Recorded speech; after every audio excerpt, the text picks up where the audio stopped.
Millennial leaders in the rethink era. Now, we know that the percentage of millennial leaders are growing and going into management positions now, and it only increases.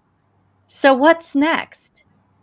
When we are approaching the unpredictable era of change, what will this change look like with millennial leaders? This is our topic today. I hope you guys join us as we start soon here in about a couple minutes. No, just kidding. Couple seconds. Hit it, Roxana.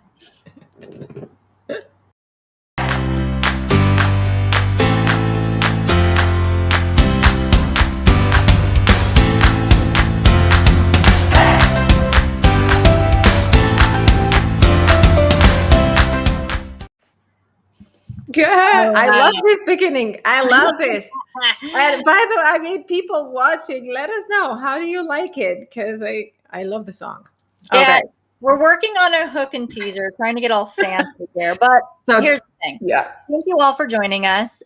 Those of you that are watching us on LinkedIn Live or on YouTube or other of the social platforms, thank you for joining us live. Those of you that are watching the replay, welcome you as well. Today, we are talking about millennial leadership. And the reason why this is such an important topic is because it's the largest percent of workforce that's out there today is the millennials. And as we look at the earlier millennials, kind of the verge of where you and I sit, right? Mm-hmm. In that generation, those are already in their 40s and 30s. And so they're already taking management positions today, and it's going to increase that percentage. And a lot of them, about 91% of them, want to be in leadership roles. So they have these aspirations to be there. So we thought it was a great topic. That what does this start to look like in the rethink era of these leaders? And there's going to be some pros and challenges and opportunities to help these leaders as they start to push into the organizations of being the sphere of influence, as I call it. Right? You got the baby boomers coming out. You got our generation there, which is it's almost like a little mishmash, because that's what's happened with our generation and the baby boomers, right? Mm-hmm. So now you're going to start getting this mishmash of our generation and these millennials. So let's start talking about it. What is really this rethink error? Let's just define that real quick. So in my head, the rethink error really kicked in right before 2020. Was already starting to happen, where we know the markets were becoming unpredictable. Change was already starting to accelerate. We were trying to actually accelerate change at a faster rate. Then 2020 hit, and then it basically poured gasoline on and accelerated it down to it put it into Lamborghini mode, right? And really accelerated change. And so change is happening at an unpredictable rate. And I say unpredictable because we don't really know what it's going to look like. We just know it's constant. Exactly. We know it's constant, but we know it's constant accelerated, which is another mix that we haven't had before. Yeah. And right, I mean, and with the millennial generations, another difference that I can think about looking at our generation, which is the Gen Xers. And actually, you and I are more on the threshold between Xers and Ys, which is the millennials. We're the so-called Xennials. And you can see that in how we work and how we learn. But with the millennials, what we saw is the rise in the ranks of CEOs at an early age. With our generation, that wasn't even possible in our minds, because we had to follow the procedure and the rules. I mean, you have to work it out, and really to climb the career ladder, it doesn't matter where you were in the private or sector or the public sector, it didn't matter. You had to wait your turn. With them, it was like, why do I have to wait my turn? And that's where we saw that boom of CEOs in their 20 somethings, right? And that's already something that happened, and that changed the way in which we're working. And I love how that becomes more and more the rule rather than the exception. And I think exactly in this kind of accelerated environment, we're going to see that expanded as the rule even faster than we thought possible. Think about remote work. That's one example of Yeah, because that acceleration. generation loves choice. Yes. And just to kind of think about some of the statistics out there, the millennial generation has the highest percentage of entrepreneurs, by the way. Oh, yeah. Oh, So yeah. there's a direct correlation with that. Mm-hmm. And then when we talk about the choice at work and remote, a lot of them are debating, and they've run some statistics around this where they're like, you know what? If I'm not happy, I'm just going to leave. They actually kind of have that Yeah. attitude. And so when we talk about acceleration and why they kind of climb a lot faster is because they're not going to stay in a job that isn't going to help them meet their goals, period. They're just driven that way. There's no like, take your time, do your thing, and wait for it to happen. No, they're like a make it happen generation. Yeah. And so that is just instilled. And where they are right now kind of thinking is, and it's funny because you and I talk about, and we're like, no wonder why we mesh well with this generation is one is we're kind of in that borderline. Maybe that's why it's almost like signs where you're kind of, I'm a Pisces and an Aries on the borderline. And I wonder if that's true, that holds for us. But we also talk about, because we measure impact, is I bet you, and I had this theory, and I'm hoping that we get the data eventually, is that us and our generation is that there's a combination of it's kind of like a mixed bag, right? Mm-hmm. And we talk about these game changers and what may have you, and so yes, game changers existed in the different generations, even in the baby boomer, right? Obviously, Of course. you wouldn't have invention or innovation, so yes, it's always been there. But here's the thing. That generation, when you look at the value system, and that is when we measure impact, it really aligns with value system a lot. Is that when they're wanting choice and they're wanting, they like innovation, all these types of qualities, you have to wonder, do all of them have a mid to high range of a game changer in them? And that's why change doesn't freak them out as much. And they love new and different, and like to challenge the status quo naturally. Yeah, exactly. And we It have, I doesn't think, freak them out as much, right? They're open. exactly. Yeah. We have somebody on LinkedIn, and I think you can see who commented the make it happen generation, which I think is true. Because we started, and related to what you said, that's so true that we do have game changers in all of the generations. The question is it the rule or is it the exception? Because with previous generations, you can pinpoint who the game changers were.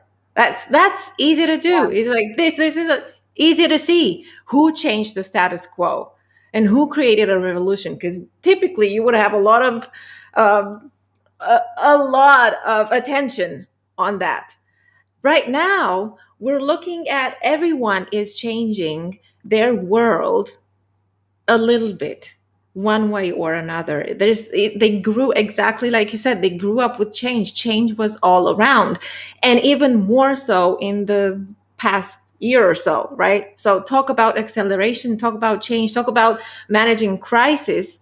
They had to learn it on the go. Yeah, And and that's what again, they're doing. if there's a high percentage of entrepreneurs that come from this generation, then you know there's some game changer in them. Of course. Exactly. Exactly. And plus what I see with the ones I work, because you and I had this conversation where I realized all of my clients so far have been millennials, either employed or in a business. And all of the discussions with them are focused around purpose. How can we change? How can we change for the better? Let's change. I want to make a difference. And this is sort of like a mantra that I'm hearing in different shapes and forms from them. But basically, they're all saying the same thing. I don't want to be your regular manager. I don't want to be your regular CEO. I want to make a difference. I want to do something that I like doing and that, encourages people to come with me and that engages the hearts and the minds. And I'm not going to worry just and care just about the business side. I want to engage the people in it, whatever that is. That's purposeful. And this is where the light bulb went on, like all the things that I talk about and the things I've done, like Right. as an agile coach, I'm like, why am I trying to like work with a group of people that I'm trying to sell that idea when I have a whole generation of leaders that are more open to it, and I don't have to feel like I'm going uphill.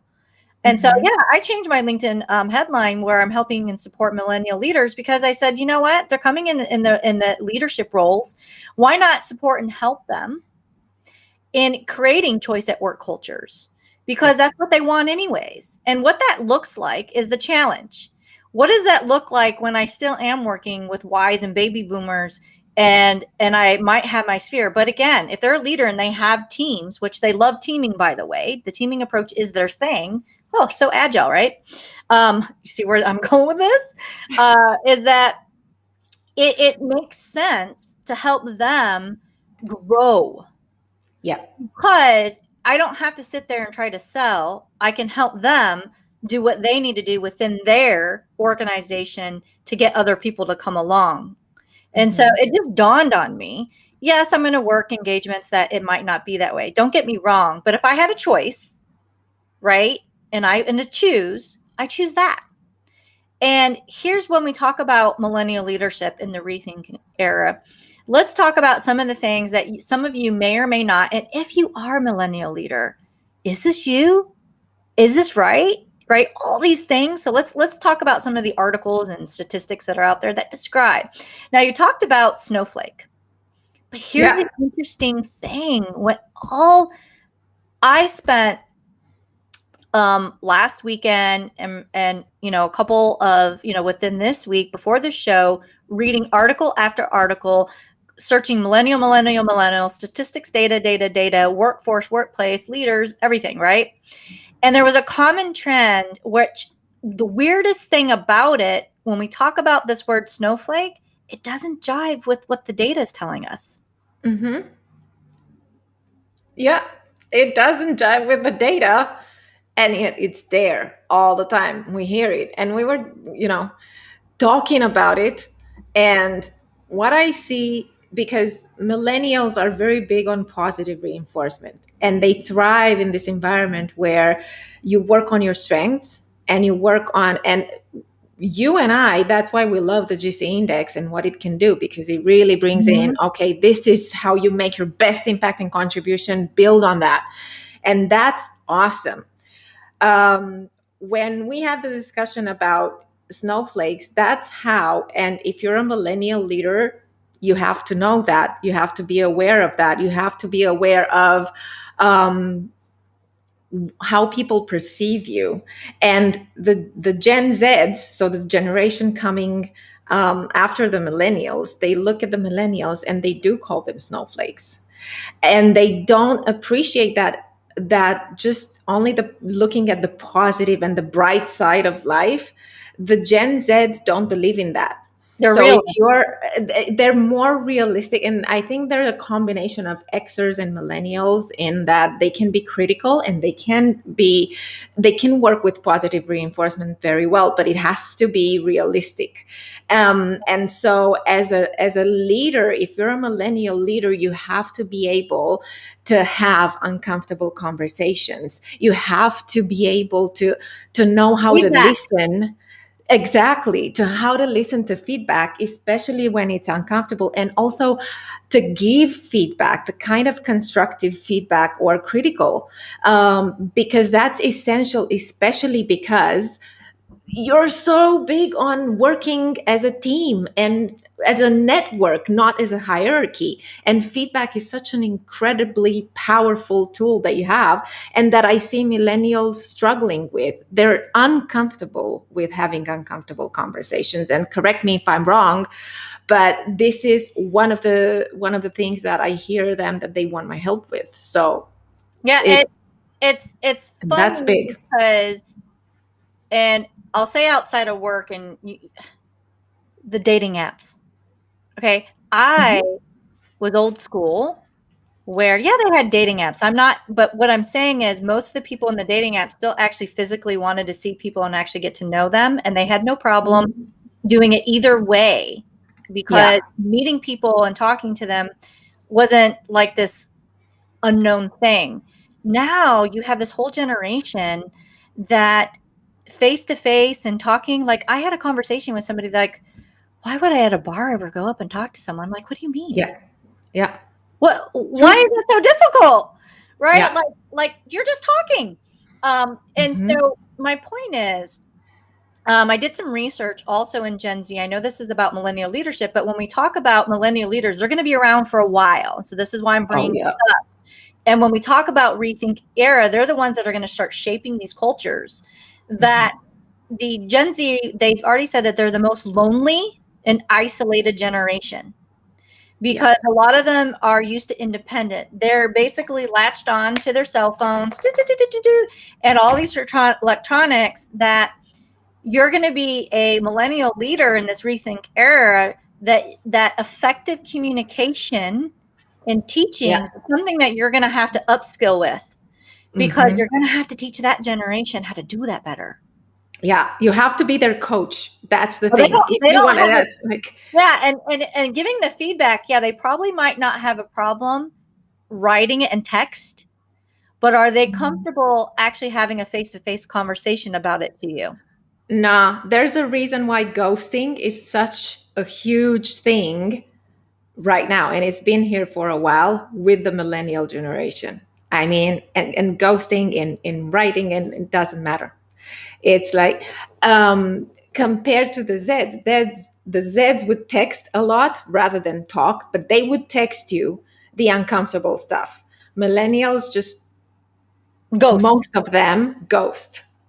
So, If they have so then we something to have, say, that's bad. and then we have our generation and the boomer generation that is not used to that.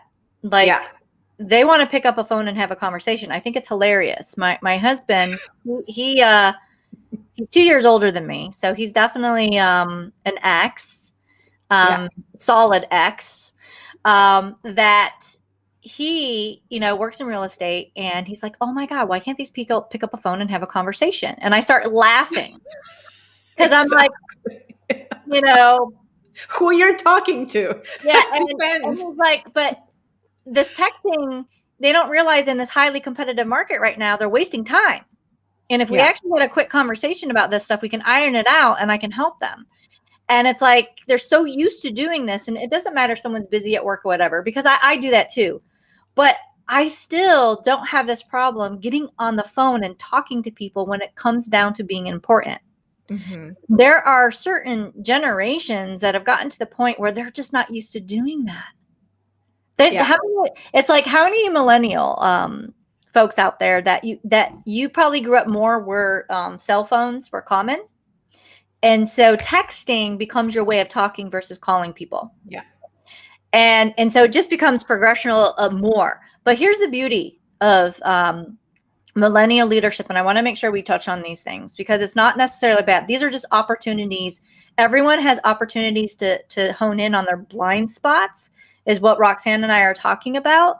But let's talk about some of the things when we talk about rethinking that they're going to bring to the table, that, I mean, Hmm. is freaking awesome, Yeah. because it's the thing So that you and I talk about every day, that they're exactly. speaking our language, right? But yeah. Exactly. So, one big thing. So, I'm going to start with the one that I love most about what's been going on due to the millennials, and that is aligning the professional and the personal values. Yeah. They're all And about that values. they're all about that, and they're all about alignment. And I just had a conversation with one of the people in the league this morning, and we were talking about something that she was supposed to do, and she said, I'll get that sorted tonight after I've put my kids into bed. And I'm thinking that's not something that an Xer would have said. That's something that matters a lot to a millennial, and they would bring it up in the discussion. And where we are more aligned in our personal and professional lives, of course, we're going to look at things differently. Of course, we're going to want more purpose. And of course, we're going to want to matter and express that more. Yeah, and they're more interested where a lot of these clarity coaching and people finding their passion of why it's gone up in interest is the millennial generation, because they actually care to want to get it. It's not about going to work and getting a paycheck. They actually feel that need to do that. Now we had one of our LinkedIn users. Yeah, I'm going to I put don't it have the here. Let's name. see. Okay, so in my Me opinion, most millennials are uncomfortable with the conversation of fear that a conversation will lead to the dream being terminated. So most, I feel, conditioned to believe once you are given an opportunity, you shut your mouth and do the and job. yeah, So yeah. do we see this? Well, I I think here we're also talking about the personality that they have. What I see more often is millennials looking for opportunities, because as we know, they're all about choice. So they're not gonna less than an Xer, because with the Generation X, what we saw is people would go to the banks and get a mortgage and get all of those credit lines to buy this, and that, because that was the recipe for success. With millennials, you don't see that. I know a lot of millennials who don't care about A lot of owning them are a in debt house based on the, or even though a lot of them are in debt based on statistics, and yeah, but they are less. overworked. Yes, they are, but less than the Xers who would hold on to the job because that's their Oh, life. oh yeah. The millennials would just go for options. Okay, you don't want me here. They're willing to go into debt for the purpose. Exactly. I'm going to look for the next opportunity. And even if they are, and I think it's true, they have been conditioned to believe once you're given an opportunity, you shut your mouth and do the job, because that was the way of thinking of boomers and most Xers. Yep. That is what we knew. And obviously, we passed it on to the next generation. And surprise, surprise, they didn't take it. Why do you think the Xers and the boomers are frustrated with the millennials? Why do you think? Why do And you think the boomers call them Generation Why bother? Except and exactly for that. the key word that I see here is will lead to their dream being terminated. And Yeah, that rings so true. yeah. Now, knowing that Roxana and myself, we're game changers. We dream big. We always have ideas. We always see the opportunities. I felt that way. And I don't know if you felt that way, Roxana, where you kind of sometimes maybe felt uncomfortable to bring your ideas Oh, because you yeah. didn't want them shut down. And a lot of those were making me feel dreamy and really activated, make me feel creative. So this is why I always say, I wonder if the millennial generation, there's a high inclination towards game changer, because their value systems are really all Yeah. about dreaming big and innovation and looking at beyond of what's possible. They don't have this shut down. I think we were the last generation that kind of left that. Now, it Mhm. doesn't mean that some of that trickling, because they were already in the workforce and getting influence, but they're fighting it. And here's the thing.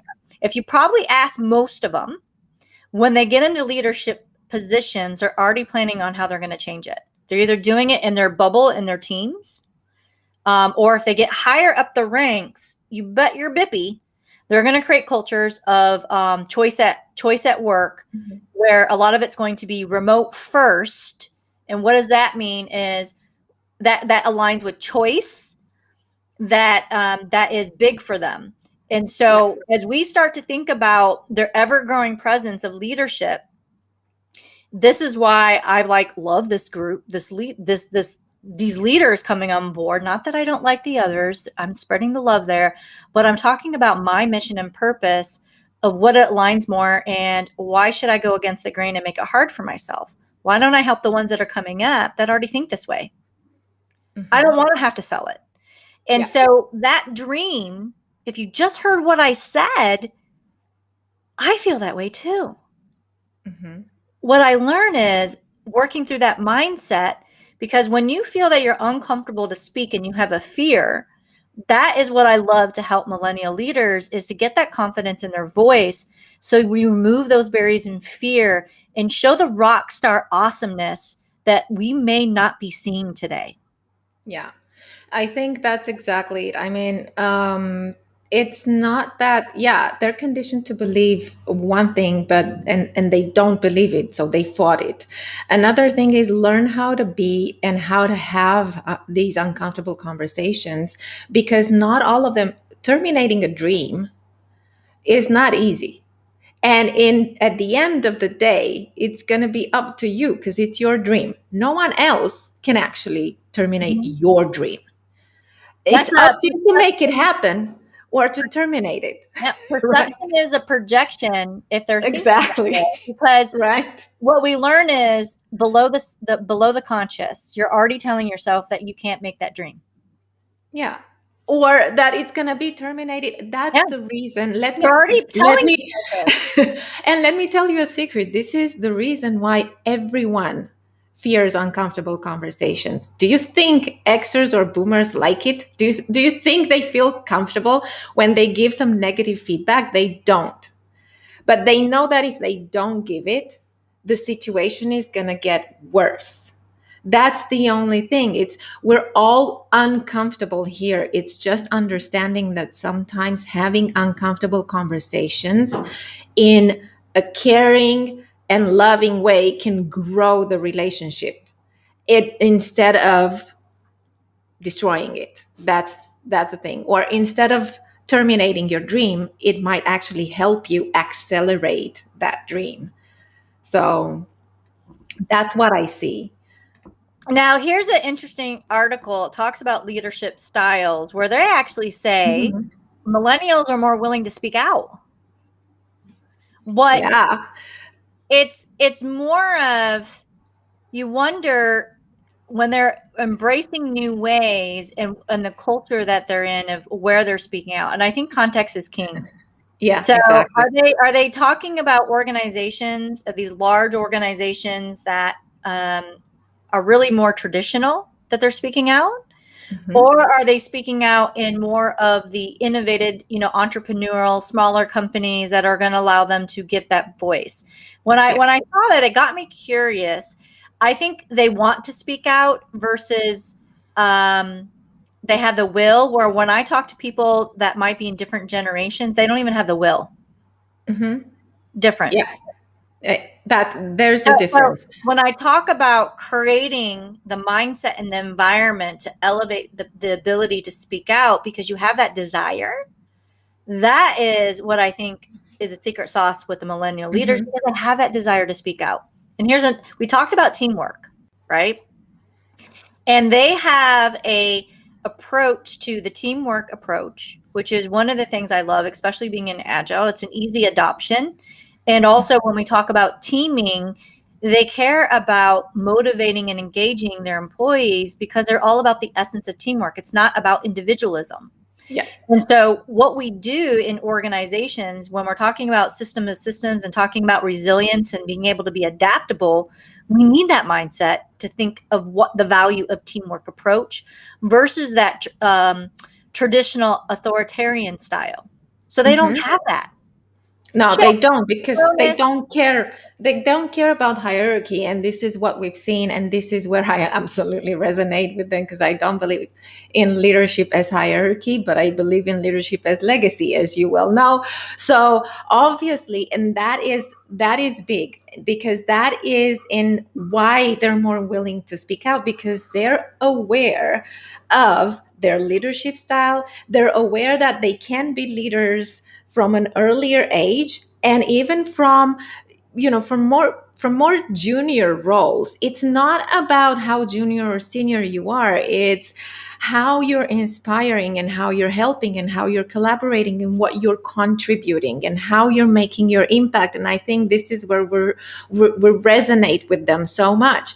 And this is what I see more and more. And this is the kind of leadership that they're building. And that's going to also help the Gen Zs coming stop feeling so isolated and so alone, because that's the problem for the Gen Z, Yeah, I mean, Gen Z generation. And with the millennials building this network of support and this kind of servant leadership, because they're all about that, that's going to help not only build a healthy workplace and a good foundation, but also not just for now, for generations to come, because that allows everybody who comes in, it allows them to contribute and to make their impact, which is something that, again, we haven't seen before. As you bring new people who are more junior in your organization, have them feel heard and appreciated from the beginning. That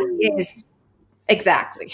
Now, I want to circle back when you were talking about the hierarchical structure. And one of the things that is out there talking about millennial leaders and the millennial workforce is they are really big proponents of more lateral type of hierarchy. Yeah. So what we're going to start seeing in the trends is that once they get more in these management roles of influence, right? Because they're already influencing it today, but when this starts to become more prominent, you're going to see these hierarchical structures start to go away. Yeah. Now, there might be some industries that might take a long time, like finance, insurance. They tend to be very hierarchical. But if they start rising up there, you wonder what the landscape will be in those industries when they start removing those layers, right? Mm-hmm. Like, it's going to be interesting. Yeah. And the other thing where we talked about, when we talk about trying to align people and get clarity and how we motivate, when we have these conversations of purpose and mission, and you know how I talk about like outcome driven, and just like things like OKRs that are really thinking big, and all these topics out there, right? To name a few, this is why it's easy for them to absorb and accept and be open to the conversations of doing it, because it aligns where they're going.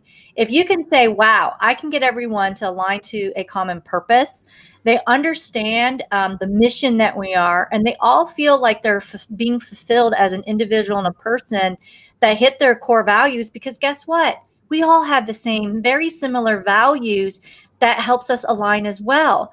And so all of these toolkits on alignment, and then we go into talking about our initiatives and tactics of how we actually drive to those particular things as a whole, become so natural for them. We don't have to sit there and try to explain all this of why it's so important, because they're already there.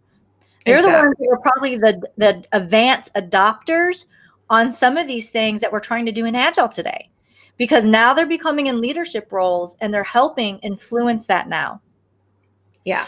You have all the things in Silicon Valley, right? Where if you get on YouTube and you watch all the things, entrepreneurship and stuff, what generation do you think that is?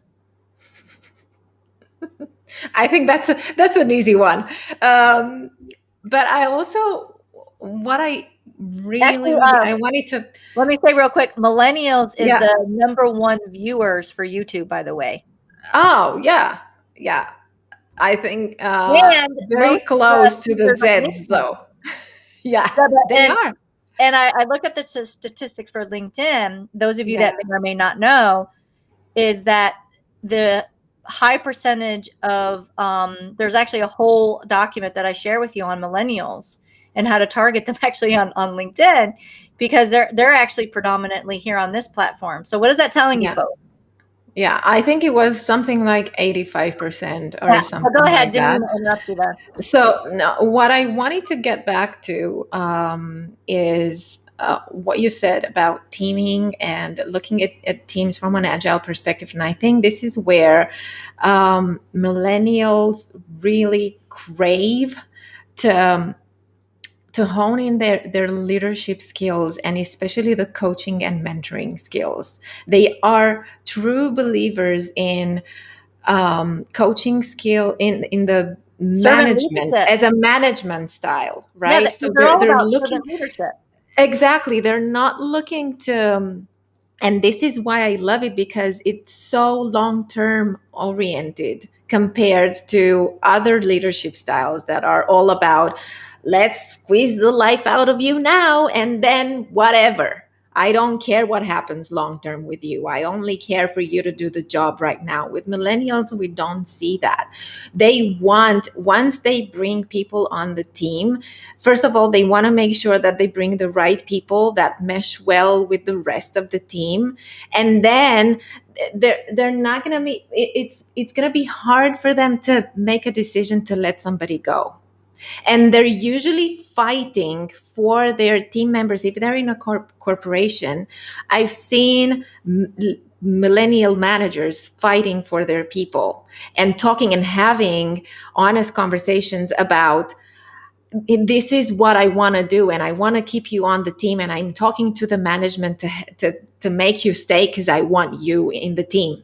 And that is something that we haven't seen so much of, especially with the boomer generations and maybe the older Yeah, Xers. how much do any of you out there felt like your leader fought for you? Exactly. Millennial leaders do that. And they do have these conversations. So when we look at how they're perceived as the savior CEO, just know that they do this in corporations as well, even if they're not the CEO, but they do that. And once you're in the team, once you're with them, one of their people, you're one of their people, and you feel it and you know it, and they will fight for you. Yeah, and another thing that I looked up based on my readings and findings is they're a generation that believes that you are in control of your own learning and development. Yeah. So I would say the generations before us, I think it was expected that they were part of helping us. It wasn't like you on your own. It was almost like Mhm. spoon fed, right? Like you're going to Yeah. learn this, you're going to do this. And that's Yeah. because I think we were raised not to think for ourselves, really. But that's also the That's part of environment. the whole concept, right? Think That about it. When we grew up, we didn't have the internet all around us. yeah. Millennials just learned. They had YouTube, they had Google. They can learn. Learning is available. To us, it was something that, it wasn't even compulsory. For a lot of us, it was optional, right? Of course, you knew you need to learn. So if you wanted to have a successful career, you needed to learn academically, be successful as well. For millennials, learning was all around them. So if It was available. we think about the percentage that are goal oriented to the point where they really wanted to move into the leadership. And we're looking at the leadership there where they probably got there because they actually had that belief, right? They're Yeah. probably learners and they know that they need to grow, they got to learn. And so they took it upon themselves, and they probably are the ones that are willing to invest the money of their own money. They're not going to wait for a company to pay it. No. If they truly want to meet a particular goal. Yeah. Right. So if they have their eye on being a leader, they're probably the ones that are going to invest in leadership development, regardless if the business is going to pay for it or not, if they know that's how they're Yeah. going to get it. And a lot of them don't want to be leaders in the definition that we are used to about leadership. They want to create their own definition of leader. So They want to be I the love where different kind of leader, and they want to learn how to do that. So I love where you're going with this. And so most learning and development leadership programs in organizations may or may not be giving what they need. And what do I mean by this? If you look at all the things that are out there, like leadership energy, how to be able to be an authentic leader, and all of these things that are really helping them crack open themselves. What we call transformation really starts within, right? The different coactive leadership aspects. Not all organizations are there yet. They're more of the external leadership skills, which they're still valuable, but that's not everything. And so you have a whole group that's highly empathetic, more into servant leadership, and really loves to know and learn about themselves. We talked about personality profiles, why that personality profiles are huge with this generation. That's why they're making so much money these days around it. They want to know about themselves, is my point. Yeah, they And do. so if you're not really doing a lot of those things to help them develop inside and outside, no wonder they're going outside of your organization to develop, because you don't have those things. Exactly. And until they get into these leadership positions to say, what about, why don't we bring that in? They're not going to be there. They're going to always look outward. And so they're probably one of the $1 million question a lot of them are asking. And, and I used to ask these questions is, do you have anything where continuous learning that you support that, and do you pay for it? Because me liking choice, and we have the same profile, so I'm sure you like to have choice and options in that sense, where I want to say, okay, if I can prove that it's going to help me achieve what I'm in the role and the goal for the business and help, and you're giving me $5,000 a year, for example, to spend, I want to choose how I use it. I don't want the programs internally, because honestly, they're not showing me. And there are organizations who I know from some of the organizations that I work with that they do that. So they have a per person budget for learning and development, and then you get to choose what programs do you want to go to. Yeah. And that is going to be happening more and more of, I think, right now. Yeah, and speaking of learning more about yourself, you and I are all about the impact energy and how this important, because this is yes, and on top of personality, this is actually the why. So when you talk about your values and beliefs and the why and how that relates to the impact that you want to do and the outcomes, right? So if you have goals as a leader and you understand where the business is going, or it could be your own personal professional development, once you understand those goals and outcomes, how does that line up to your preferred way of how you want to contribute and make an impact with your leadership style, right? Do you know that? Do you really truly understand where you want to put your energy? Now, this has nothing to do with your personality, which Roxana and I have proved that time and time again. And it has nothing to do with your strengths, because you could have a lot of energy in something, but because you're in an organization and they upskill you and everybody's told you to work on X, you might have focused on the wrong thing that has nothing to do with where your energy is, potentially. Yeah. And guess what that does to your feeling of purpose and how you feel valued in that organization. That's where we see a lot of, and talking about millennials, that's why they're looking, which on the one hand is healthy. On the other hand, it might be a forever looking for your next best opportunity. But knowing how you're making an impact, that brings so much clarity around, hey, this is exactly where I need to be. This is exactly what I need to do. And this is exactly what helps me feel fulfilled. And that is because I talk to a lot of millennials who go from one job to the next, hoping that the next one will be the one.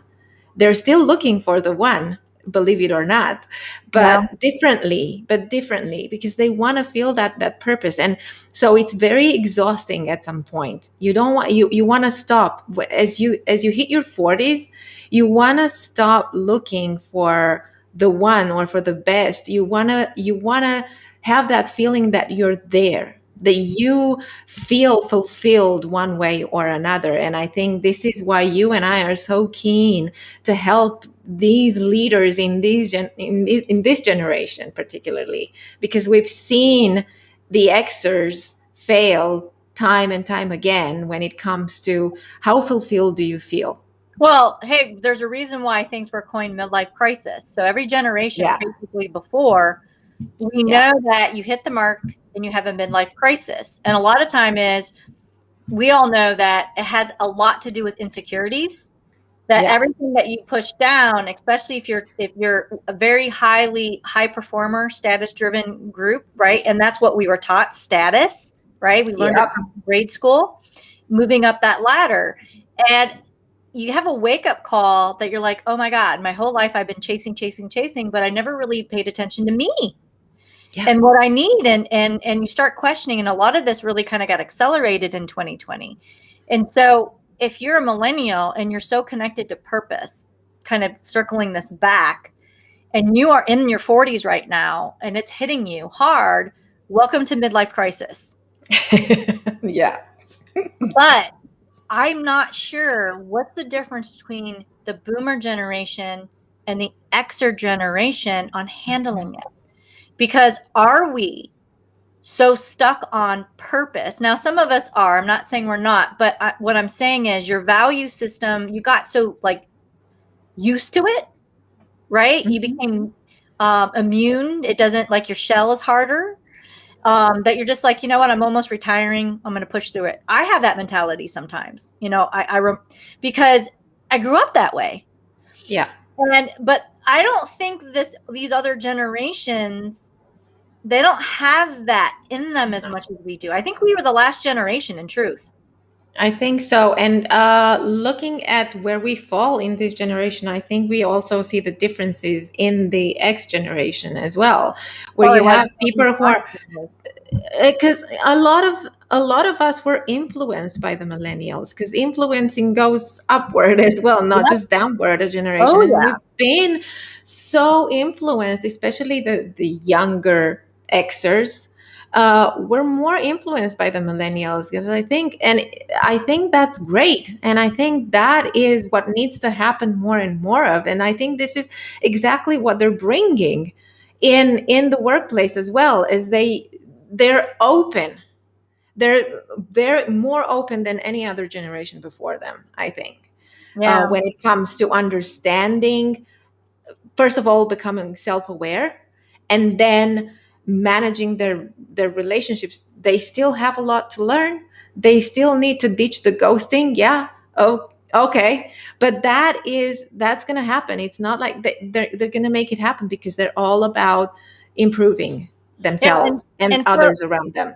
And so as we wrap this up and really talking about the rethink era, that's why we say get ready, millennial leaders, because it's really about, and you had rethink era. Oh, awesome. I just saw it now. Amazing. So this is where, you have these millennial leaders are moving into, and we're starting to rethink the way our culture and work is. And we are here, Roxana, myself, and many others, to support and elevate them as they're coming into these leadership roles, even more so predominantly to help shift us and start rethinking the ways that we work. Now, what's going to even happen more, and I always talk about, is the Gen Z as they come up and they're starting the workforce, because that's like the 24-year-olds, right? They're, as you talk about influencing, they're going to give them a jolt of energy, these millennials, and inspire them to even do more, because they want choice. Just as I can't wait. They do. I can't wait to see that happening. They care about their personal core values. So now you get a whole other generation that comes in that's basically going,